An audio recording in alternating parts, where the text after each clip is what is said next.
বিসমিল্লাহির রহমানির রহিম।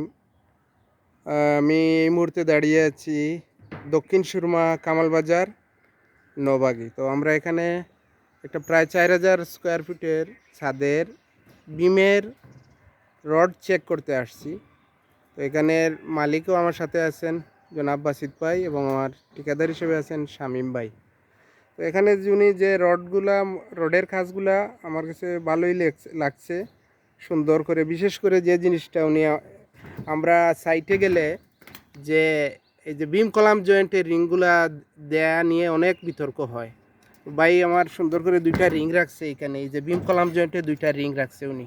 এটা খুবই ইম্পর্টেন্ট লো রাইজ বিল্ডিং বা হাই রাইজ বিল্ডিংয়ের ক্ষেত্রে। এটা ভূমিকম্পের জন্য খুবই টেকসই। এটা সিঙ্গেল রিং দেন অনেকে, কিন্তু ডাবল রিং দিলে সবচেয়ে ভালো। তো ভাই দিছেন। এরপরে আরেকটা কাজ করছেন উনি এখানে, এই যে এক্সট্রা টপগুলা উপরে, এটার সাথে উনি আলাদা একটা ইউ রেডি করছেন।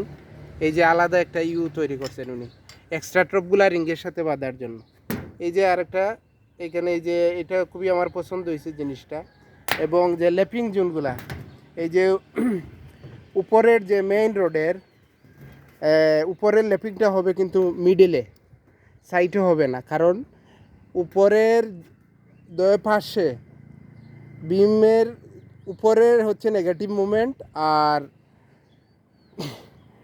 নিচে হচ্ছে সেন্টারে নেগেটিভ মুভমেন্ট। সুতরাং উপরের লেপিংটা হবে মধ্যখানে, আর নিচের লেপিংটা হবে মধ্যখান বাদ দিয়ে দুই পাশে, অর্থাৎ বটমের দিকে। তো মোটামুটি কাজটা অনেকটা সুন্দর হয়েছে। তো বিশেষ করে এখন হচ্ছে রডের বাইন্ডিংগুলো আপনি সঠিকভাবে বাঁধতে হবে। ভালো রড দিলেন কিন্তু রডের বাইন্ডিংগুলো দুর্বল হলো, তাহলে কিন্তু কাজটা টেকসই হবে না। এবং এরপরে কাভারিং এনশিওর করতে হবে। কাভারিং এনশিওর করে এরপরে আপনার ছাদের রড ফেলতে হবে, তাহলেই আপনার আশা করা যায় ভালো একটা কাজ হবে। তো সবাই ভালো থাকবেন, আর আমরা পরবর্তী ভিডিও নিয়ে আসবো। ছাদের রড বাইন্ডিং শেষ হলে আপনাদেরকে আবার আমরা কাজটা দেখাবো ইনশাল্লাহ। সবাই ভালো থাকবেন। আসসালামু আলাইকুম।